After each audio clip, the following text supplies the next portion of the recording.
Yaorana, Yaorana et Maeva, je suis Céline, je suis écrivain, voyageuse en écriture. J'aime l'histoire, en particulier de l'invisible. Aujourd'hui, nous allons parler de comment se connecter à un lieu. Déjà, je voulais commencer par vous remercier pour vos abonnements, vos commentaires, vos conseils. J'essaye de progresser dans la transmission de mes savoirs et surtout d'être plus pédagogique. Donc, vous me direz, ce nouveau format vous plaît? Première question, c'est quoi un lieu connecté? En fait, un lieu connecté, c'est tous les lieux où l'on se rend, peu importe le lieu. Ça peut être votre lieu de travail, votre maison, et on va parler par contre, nous, de lieux plutôt exemplaires avec un taux vibratoire important. Tout lieu, en fait, a des coordonnées géographiques. Un fameux point GPS que l'on va mettre, nous, dans notre Google Maps ou je ne sais quelle application d'orientation pour pouvoir aller à un endroit. Avant, quand il n'existait pas encore le GPS ou l'Internet pour nous guider, nous prenions des cartes et nous prenions un point sur cette carte et on faisait une route en fonction de cette carte. Quand on est navigateur, on regarde la latitude et la longitude. Tout lieu dispose de cette information et c'est une manière de se situer dans le monde, dans l'espace. Évidemment, je voulais faire une démonstration, mais j'ai pas pris le sujet avec moi. J'ai pas envie de faire spoiler, même si vous allez le savoir dans quelques secondes. Je reviens. Voici la planète Terre. Sachez qu'en fait, j'ai pas d'objet sphérique à la maison. C'est donc une des balles de mon chat, qu'elle n'utilise bien sûr jamais parce qu'elle est trop grosse pour elle. Mais du coup, on va s'en servir. Voilà pourquoi un lieu a toujours une connexion. Il est situé sur une sphère qui s'appelle la planète Terre. Cette planète Terre, donc on la pose comme ça, on va dire qu'elle est là.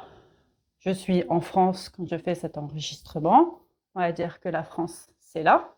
Et en fait, on tourne. Elle fait un tour de 365 jours chaque année et elle tourne également autour d'elle. Ça veut dire quoi? Que si on prend mon point turquoise, je bouge. Donc je crée du mouvement, je crée de l'énergie, je crée de la force.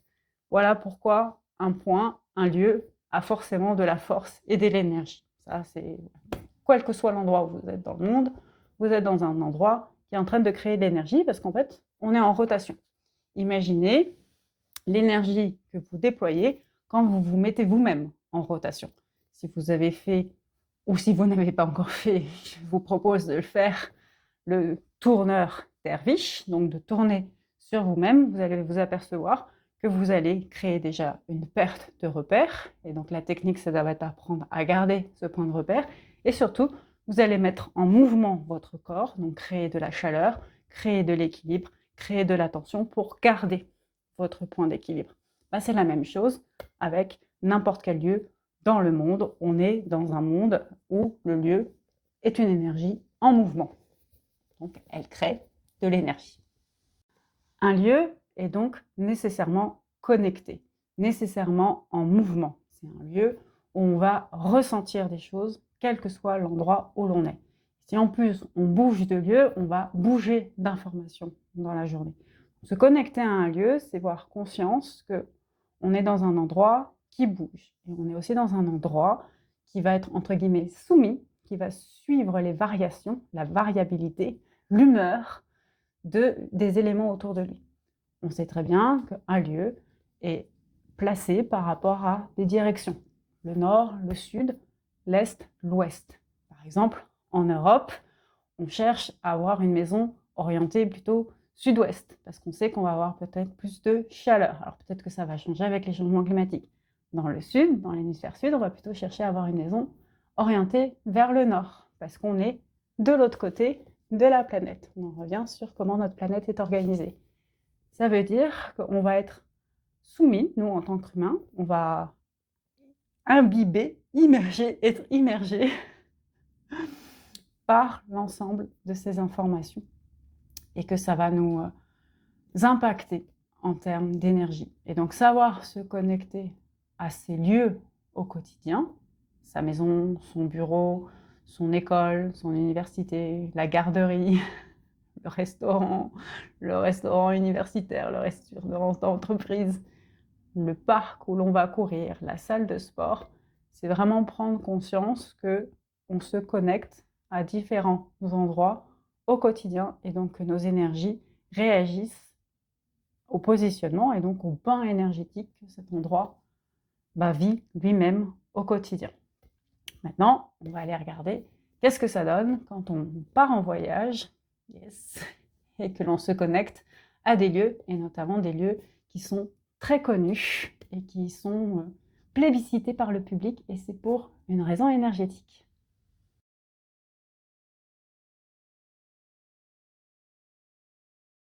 Pourquoi certains lieux sont plus connectés, plus vortex que d'autres? Vortex, ça veut dire un lieu où il y a plus de fluides. Des fluides d'eau, des fluides d'air, des fluides de feu, en ce moment avec les incendies. Ça veut dire qu'ils sont placés à un endroit sur la planète Terre qui va recevoir par exemple plus de soleil, plus de vent, plus d'informations sismiques, telluriques, plus d'informations de la nature, plus d'informations des forces magnétiques. Et ça va le rendre plus puissant. Et nous, petits humains, on va aller chercher cette puissance pour nous recharger. Quels sont les lieux vortex pour vous? Quels sont les lieux les plus puissants pour vous? Avez-vous déjà été dans un lieu connu, reconnu pour être ce lieu où on se sent happé, touché, transporté, même régénéré? Il y a beaucoup de lieux dans le monde qui nous permettent de nous transporter. Les plus connus, la pyramide de Gizeh, la Grande Muraille de Chine, la cathédrale Notre-Dame de Paris, le Mont Saint-Michel, le Grand Canyon aux États-Unis, etc., etc. Ces lieux sont des vortex. Ils sont placés à un endroit où plusieurs fluides, l'eau, l'air, par le vent, par la rivière, mais aussi par tout ce qui est autour qui nous paraît invisible, par l'endroit où il se situe sur la planète Terre, qui va lui donner toute cette puissance. Si on reprend notre magnifique planète Terre, on sait qu'on a un équateur. Il divise la planète Terre en deux. Je vais vous présenter une théorie. Elle vaut ce qu'elle vaut, mais elle est intéressante par rapport à cette notion de lieu vortex. C'est dans un film qui s'appelle La révélation des pyramides, qui nous parle de l'alignement des sites. Alors, sans rentrer dans les détails de ce que nous explique ce film, il nous parle surtout de la pyramide de Gizeh, il nous explique qu'il existe un autre équateur, qui est un équateur qu'il appelle équateur penché à 30 degrés. Donc si on estime que la ligne naturelle de cette balle, c'est l'équateur, il serait comme ça. Il va couper notre planète Terre. Et ce qu'il observe, c'est que sur cet équateur penché se trouvent énormément de sites très connus, comme Machu Picchu, l'île de Pâques, la pyramide de Gizeh.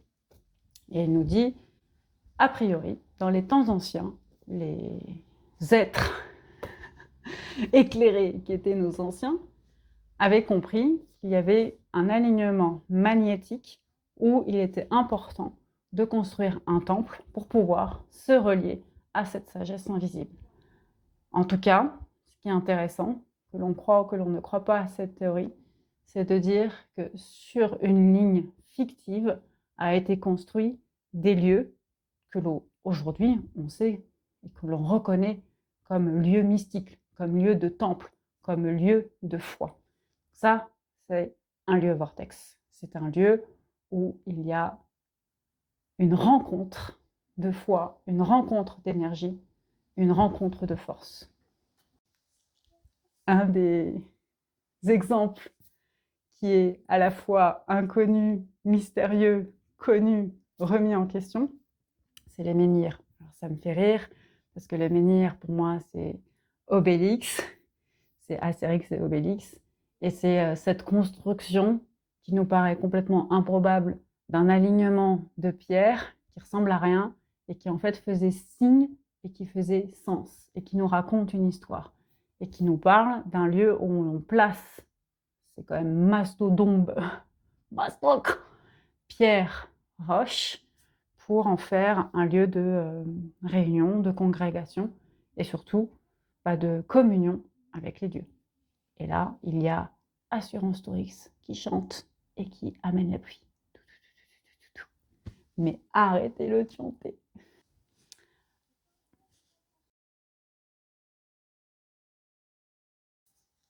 Je voulais parler maintenant d'un lieu vortex symbolique. J'ai choisi de prendre Notre-Dame de Paris parce que je suis en France, je capte les énergies en France et puis parce que c'est un lieu magnifique qui, je pense, va parler à tout le monde, tout simplement parce que c'est un lieu, bien sûr, de foi, mais c'est aussi une œuvre architecturale. Alors, ce qui est important, c'est de se dire que les lieux vortex ont toujours une histoire avec plusieurs couches. Ils nous racontent, en fait, les civilisations. Et Notre-Dame, pour ça, est véritablement un lieu vortex. On va repartir dans l'histoire de Paris. Avant qu'elle s'appelle Paris, elle s'appelait Lutèce. Et avant qu'elle s'appelle Lutèce, c'était l'île de la Cité. C'était donc une île. Déjà, c'est important. Je trouve que c'est une force par rapport à la notion de vortex, parce qu'une tribu gauloise choisit de s'établir entre les deux bras du même fleuve, pour des raisons très pragmatiques, mais qui sont aussi significatives. Il y a du poisson, il y a la capacité à pouvoir mettre ses maisons et à pouvoir rester protégé, parce qu'on est protégé par les deux bras du fleuve, notamment s'il y a une attaque extérieure. Donc c'est on va dire un petit hameau, une petite ville, un village, qui ressemble à pas grand-chose, jusqu'à ce qu'arrivent les Romains. Ça n'enlève pas l'importance de ce lieu, et ça n'enlève pas surtout l'importance du fait que c'était un lieu où l'on crée une communauté et où l'on établit une force de vie. À partir de 52, Jules César, j'ai envie de dire, fait la malle. Bon, bref, zut.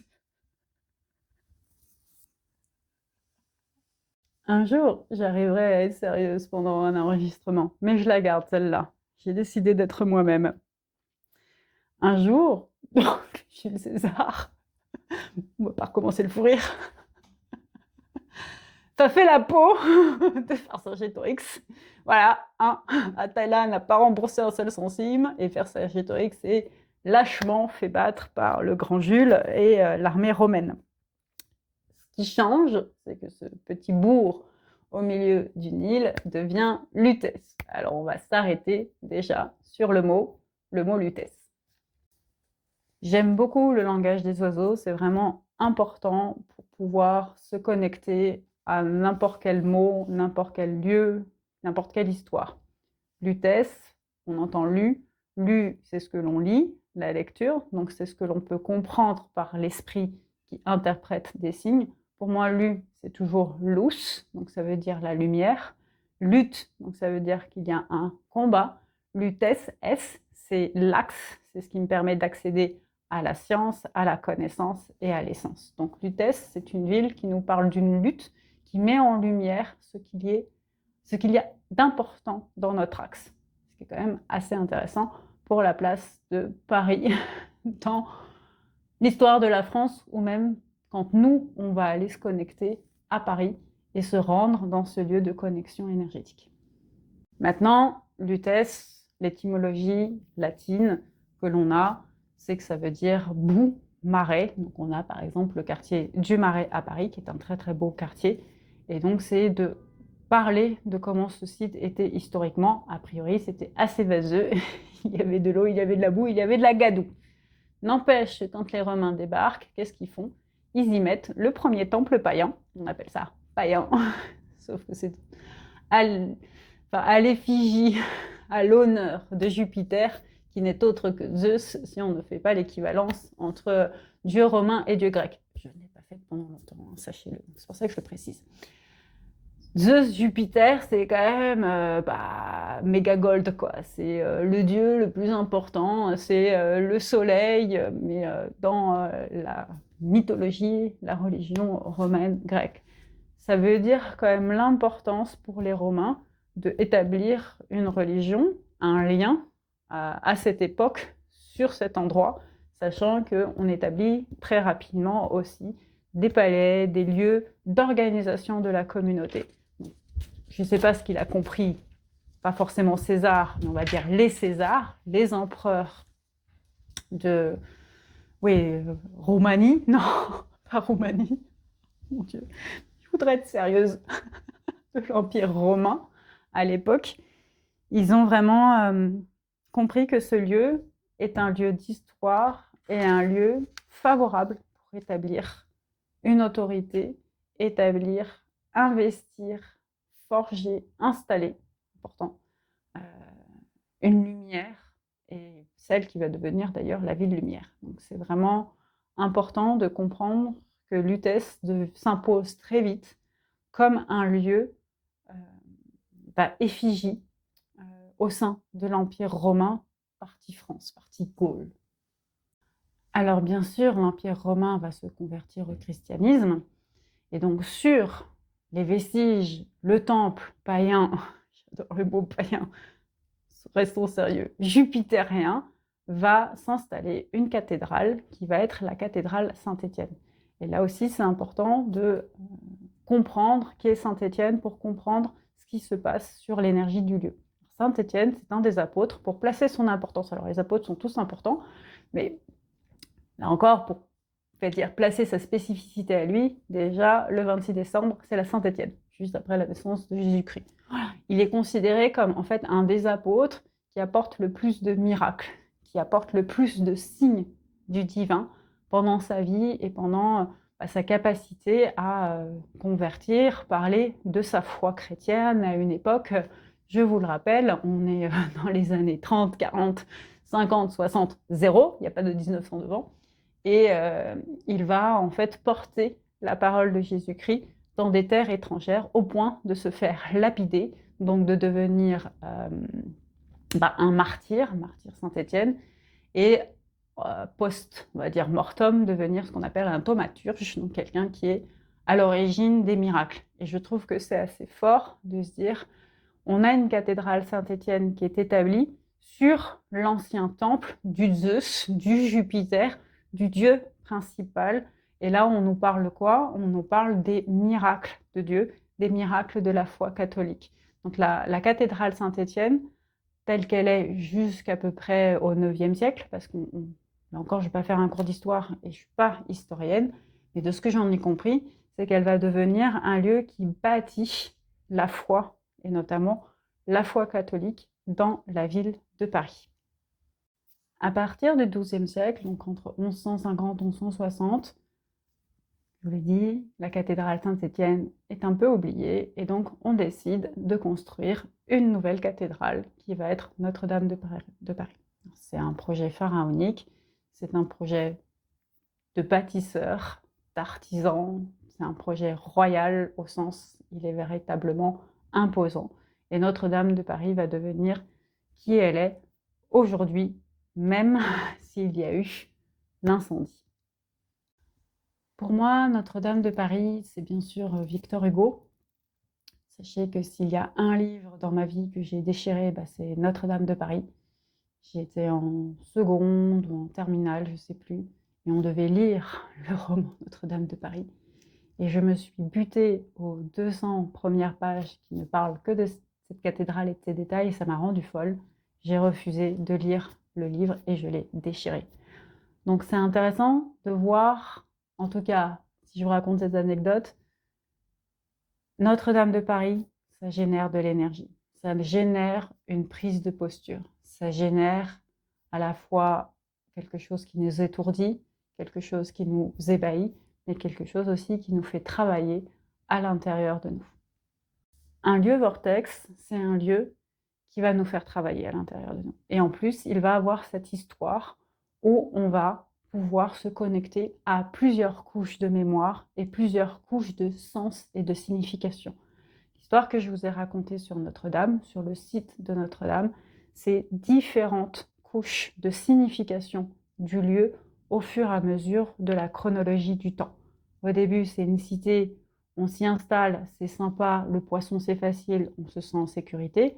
Ensuite, ça devient une autre cité qui devient un symbole de l'occupation, mais aussi un symbole de la religion romaine. donc un lieu de communion et un lieu qui s'institue comme important pour l'empire en place, puis ça devient un autre lieu de religion, un autre lieu de foi qui va être encore le cas jusqu'à nos jours, même si bien sûr Notre-Dame aujourd'hui est toujours un lieu consacré, mais ce n'est plus qu'un lieu, c'est plus qu'un lieu, on va dire, religieux, c'est un lieu touristique. C'est un lieu qui est devenu un lieu universel. Il fait véritablement partie du patrimoine universel. Il fait partie, la cathédrale fait partie des lieux que l'on connaît à l'échelle mondiale et que beaucoup d'êtres humains vont avoir envie de visiter, ou en tout cas si on vient à Paris, elle fait partie un petit peu des incontournables. Quand on se connecte à Notre-Dame, alors avant incendie, pour moi, il y avait quelque chose de plus pur, de plus simple, mais aussi déjà de plus tourmenté. C'est un lieu qui porte en fait l'énergie de Paris. Elle n'est pas complètement au centre de Paris, mais elle porte en fait l'énergie de Paris. Et maintenant qu'il y a eu l'incendie, donc la reconstruction de Notre-Dame, c'est un lieu que je dirais plus neutre. Ça se voit d'ailleurs dans sa construction actuelle. Quand j'y suis retournée, je l'ai trouvée plus blanche que blanche. Elle a pris cette couleur qui fait qu'elle est devenue un peu plus neutre, comme si elle s'était adaptée à la laïcité de la France, puisque la France est devenue laïque en 1901 et que Notre-Dame ressent cette énergie. Et elle est devenue aussi un peu plus un lieu touristique qu'avant. Je ne dis pas qu'elle ne l'était pas avant l'incendie, mais c'est sûr que depuis le post-incendie, elle est devenue vraiment un symbole incontournable de Paris. Alors peut-être que ça va décliner avec, entre guillemets, le trauma de l'incendie.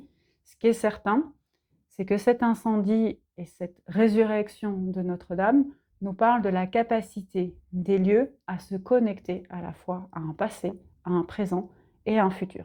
S'il y a quelque chose qu'il faut comprendre sur les lieux vortex, c'est ce qu'ils nous permettent de faire. Ils nous permettent de nous connecter à un passé, un présent et un futur.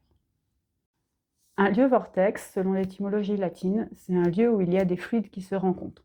Il y a de l'eau, il y a de l'air, il y a de feu. En ce moment, il y a du feu, il y a des vortex de feu, il y a des tornades de feu dans le sud de la France.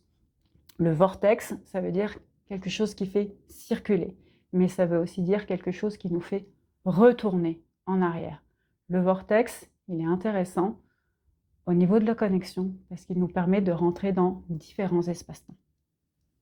Un lieu vortex, c'est un lieu qui nous fait tourner. On sait, quand on est sur un lieu, on tourne avec la Terre. On est en mouvement en étant sur ce lieu et on a choisi de tourner depuis un endroit sur cette planète Terre. On tourne, on tourne, on tourne. Et en fait, quand on se met sur ce lieu vortex, on se met nous-mêmes en tournant. Donc, pouvoir utiliser l'énergie de ce lieu, c'est pouvoir faire tourner les choses, faire circuler de l'énergie en nous. Un des premiers gestes que j'ai appris quand je suis devenue chamane, c'est ce que j'appelle le kourou. C'est dans l'oracle du mana.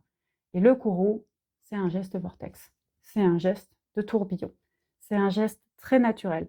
Quand quelqu'un a besoin d'être consolé, on va lui faire ça naturellement. On va lui faire un vortex. On va l'aider à faire circuler une énergie pour qu'il change son état d'émotion et qu'il puisse avancer. Dans l'oracle du mana, le kourou est une carte. Bien sûr, c'est aussi une signification néo-zélandaise qui veut dire le canal.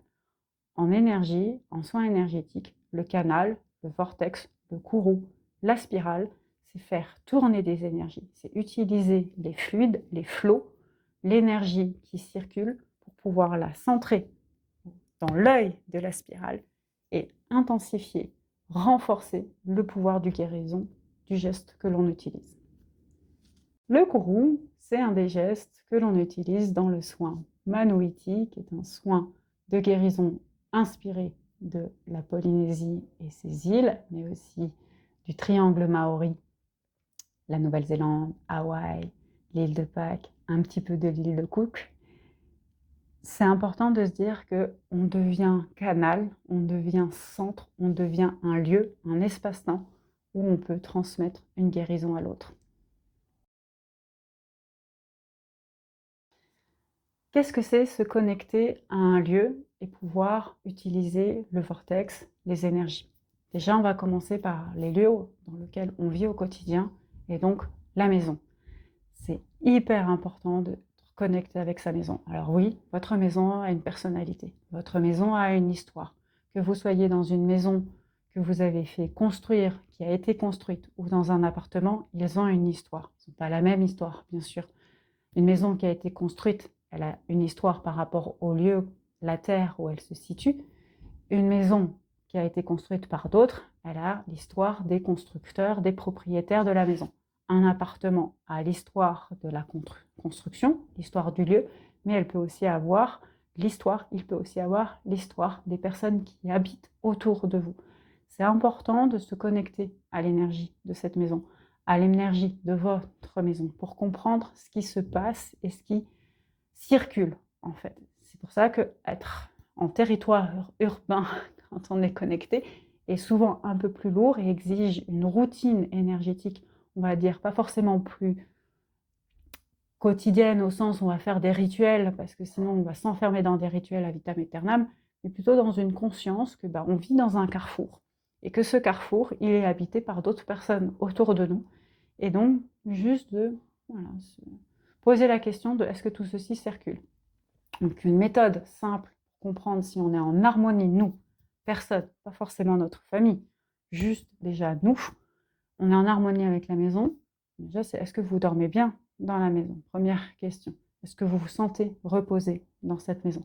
Si vous ne vous sentez pas reposé, si vous sentez que le sommeil n'est pas bon, est-ce que c'est un facteur? Bien sûr, tout simple, physique, le bruit qu'il y a dans la maison, l'absence d'air, donc le fait de ne pas renouveler l'air dans la maison, peut-être le positionnement de là où vous êtes dans la maison, donc comment vous avez positionné le lit par rapport au brassage d'air, c'est du feng shui, tout simplement. Peut-être que, en fait, inconsciemment, une mémoire est arrivée quand vous vous êtes installé dans cette maison. Donc ça, c'est les soins de géobiologie. Je connais des personnes excellentes en géobiologie si vous souhaitez faire un bilan pour comprendre, là encore, ce qui traverse les énergies de votre maison. Maintenant, au-delà de ces outils-là, au quotidien, comment on fait pour se sentir bien dans la maison? Je suis quelqu'un qui dit, les rituels, c'est bien, mais c'est surtout bien quand ils sont dans la tête et quand ils sont informés. Ça veut dire que je fais un geste au quotidien, j'utilise un de mes gestes au quotidien pour parler avec ma maison. Donc moi, typiquement, je parle avec ma maison au quotidien. Alors parfois, j'aime bien allumer des bougies. On peut considérer que c'est un rituel. Mais oui, c'est un rituel. J'aime bien parce que je ne le fais pas pour nettoyer la maison. Mais quand je le fais, la maison sait que je la nettoie. Pareil si je mets de l'encens. Mais si je n'ai ni envie de mettre de la bougie ou de l'encens dans ma maison un jour, parce que ça ne me plaît pas ce jour-là, ça ne me fait pas plaisir. Je n'ai pas envie de ça ce jour-là. Ce qui est certain, c'est que je dis à ma maison, reste en harmonie avec moi quand je water, quand je mets de l'eau dans mes plantes. Je lui ai dit. Et comme mes plantes nécessitent un petit peu d'eau chaque jour, tous les matins, je mets un petit peu d'eau dans mes plantes. Voilà. Donc c'est mon acte à moi. C'est une manière de dire, j'informe. Pareil, si je me dis, parfois, les plantes, elles n'ont peut-être pas besoin d'eau tous les jours. On peut avoir des plantes qui ne sont pas dans la nécessité d'avoir... Quel geste allez-vous mettre au quotidien? C'est par exemple allumer la machine à café ou mon premier verre d'eau. C'est important de dire, j'informe un de mes gestes au quotidien pour parler à la relation. Et oui, ça veut dire que plein de vos gestes vont être informés, mais ça va être dans votre quotidien. Donc, il n'y aura pas besoin d'en faire un rituel.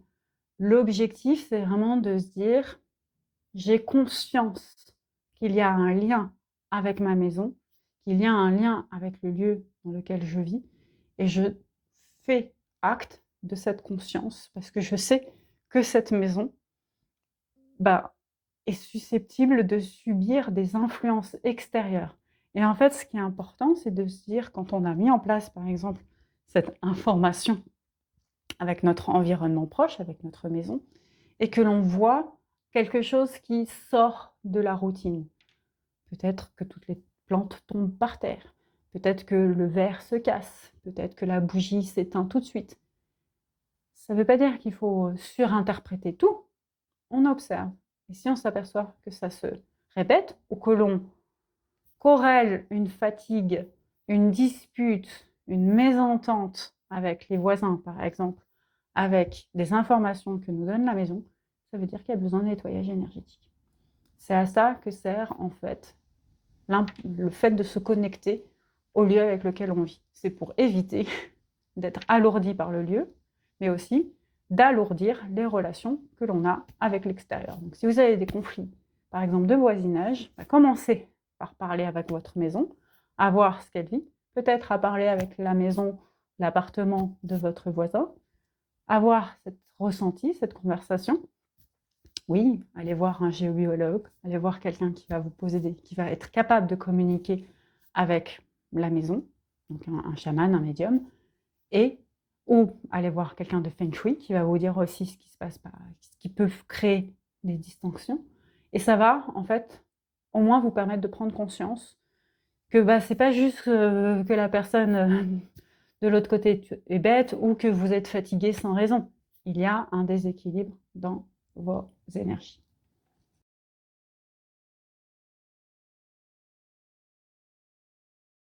Maintenant, parlons de comment se connecter à un lieu vortex. Donc, vous allez à Notre-Dame, à la Pédalongue, au Machu Picchu, à la Tour de Pise. Je ne sais dans quel endroit magnifique vous allez vous rendre peut-être cet été. Vous allez dans la maison de famille aussi et vous vous dites « Ah, j'ai envie de me connecter à la maison de famille et d'y apprendre des leçons, des histoires, d'y ressentir la force. » En général, les maisons de famille, elles ont beaucoup de force puisqu'elles nous aident à porter des mémoires et elles sont témoins de ces mémoires. Donc, on va être toujours sur l'axe très simple de passé, présent, futur. Donc déjà, c'est important de connaître l'histoire d'un lieu, se renseigner sur un lieu. Tout ce que je vous ai expliqué sur Notre-Dame, c'est de se dire, bon je sais qu'entre l'île de la Cité, l'endroit où est érigée Notre-Dame a cette histoire, qu'il y a eu au moins 2 temples avant Notre-Dame. Et après, je peux m'intéresser, je ne vous l'ai pas décrite, parce que voilà, ça vaut aussi de bosser. Mais ça peut être aussi une manière bien sûr, de comprendre qui est l'architecte, qu'est-ce qui a été fait pour la rénovation. C'est donc de prendre le réflexe de l'esprit, le réflexe de la connaissance, se renseigner. Si on n'a pas envie de se renseigner, de prendre un guide qui va nous expliquer. Ça va être une manière de nourrir et de comprendre le passé avec lequel on est en dialogue. J'ai envie de dire demander à l'IA. Non, surtout ne demandez pas à l'IA, ça suffit. L'IA nous consomme trop d'eau et consomme trop d'énergie. Il y a de l'humain, il y a des livres, il y a plein de choses pour pouvoir se connecter à un lieu par la démonstration d'un lien.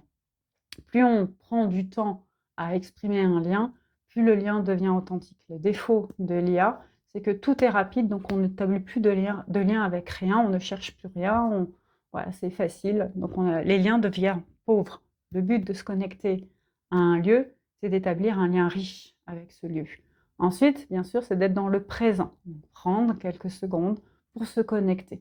C'est de dire, ok, j'arrive à Notre-Dame, je rentre dans Notre-Dame, au lieu de sortir tout de suite mon portable pour faire un selfie, genre c'est ma personnalité, mais c'est ce qui m'a choquée moi quand j'y suis retournée.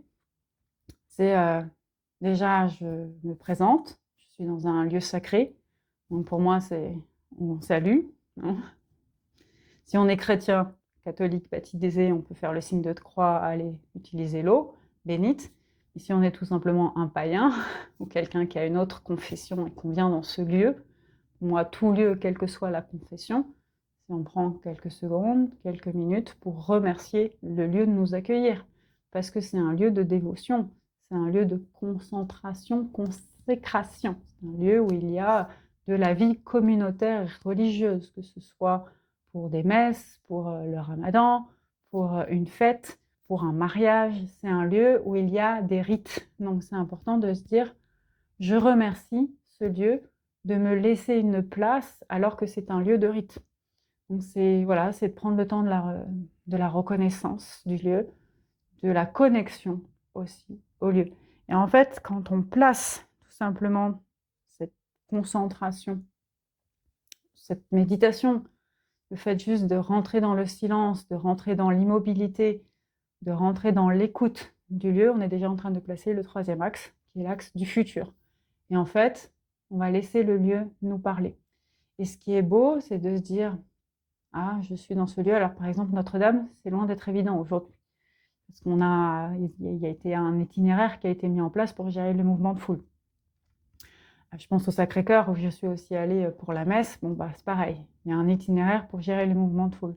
Si on sent qu'on est appelé parce qu'il y a une lumière, il y a un flash, il y a voilà, un bruit qui nous appelle, ou tout simplement on entend, on se dit ah, j'ai envie d'aller voir la Vierge Marie, Joseph, Paul, Étienne, je sais si je suis catholique, ou tout simplement j'ai envie de voir un vitrail, j'ai envie de voir le vitrail. Ben, c'est se rendre sur ce lieu. Alors bien sûr, aujourd'hui, en tant qu'humain, on doit respecter cet itinéraire, et du coup, ça va faire qu'on ne va pas être aimé, probablement, par les gardiens, etc. Mais voilà, c'est aussi d'aller faire sa visite en fonction d'une intuition et laisser un peu l'intuition surgir.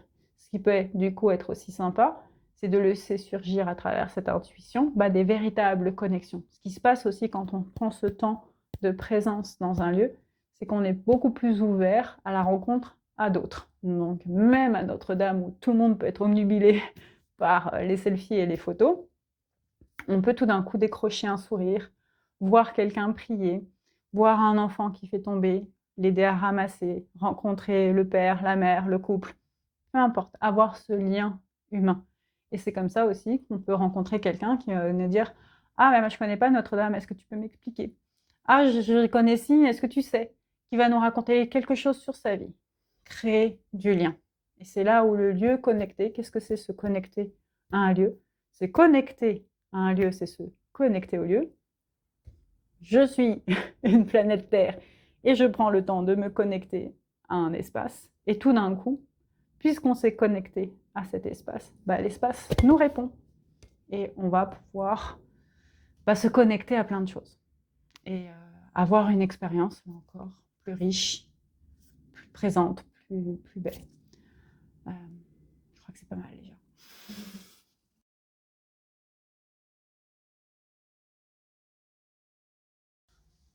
Voilà ce que je pouvais vous dire sur qu'est-ce que c'est se connecter à un lieu.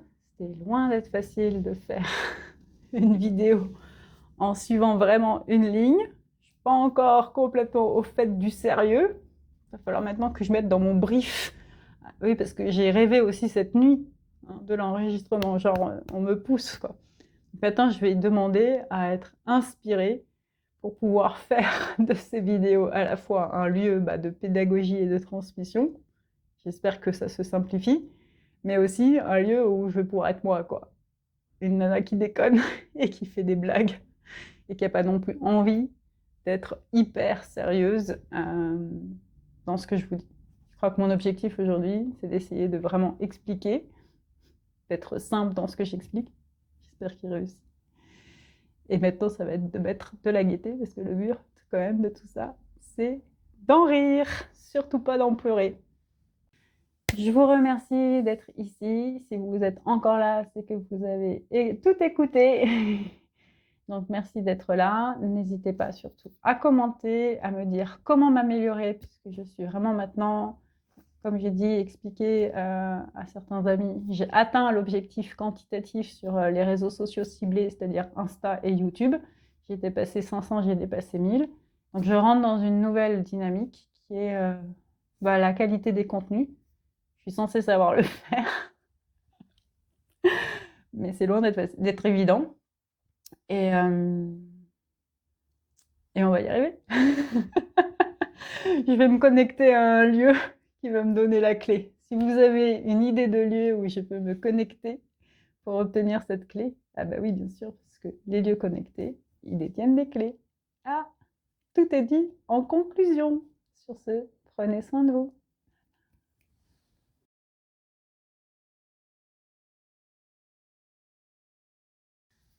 Pour l'anecdote, c'est après une discussion avec une amie sur ma difficulté à être en visibilité. Je vais vous mettre une vidéo dans la description. C'est en anglais et elle parle de la capacité à s'autodétruire. Je sais que j'ai une très grande capacité à autodétruire mon potentiel et je trouve que cette vidéo et ce YouTuber pointent énormément de mécanismes qui sont intéressants à observer quand on a conscience de son auto-sabotage. Je vous invite vraiment à le regarder et à mettre peut-être les sous-titres en français ou à demander à l'IA, même si on va consommer beaucoup de litres d'eau en le faisant, de vous le traduire. Autre anecdote, cette première vidéo qui parle d'un truc sur lequel je pense que je suis légitime. C'est check ça. M'a été soufflée par ma grand-mère en rêve. Après la discussion avec mon ami, j'ai dormi, comme tout être humain. Vini vidi dormi. Et ma grand-mère est venue, ma grand-mère maternelle qui s'appelle Lucette, qui m'a élevée en partie. Et elle est venue et elle avait un cahier. Et elle a dit voilà, je vais enregistrer avec toi ton podcast. Et elle s'est même mise dans le rêve à enregistrer la voix. Et moi, j'étais là, mais mamie, c'est pas toi qui dois s'enregistrer, c'est moi. Puis je vais le faire mieux que toi. Puis surtout, en fait, toi, tu vas pas être audible. Donc, il y avait un petit peu cette, je pense, inconscience de la compétition, qui est là aussi fait partie des relations humaines, même si je pense que ma grand-mère était clairement quelqu'un qui me soutenait, mais à 3000%. Et cette volonté de me pousser à parler au point de vouloir prendre ma place, parce qu'elle voyait bien que j'avais du mal à prendre ma place. Donc, on la remercie pour ce thème, parce que c'est elle qui l'a choisi. Allez, on y va tout de suite. Commençons par qu'est-ce que c'est se connecter à un lieu?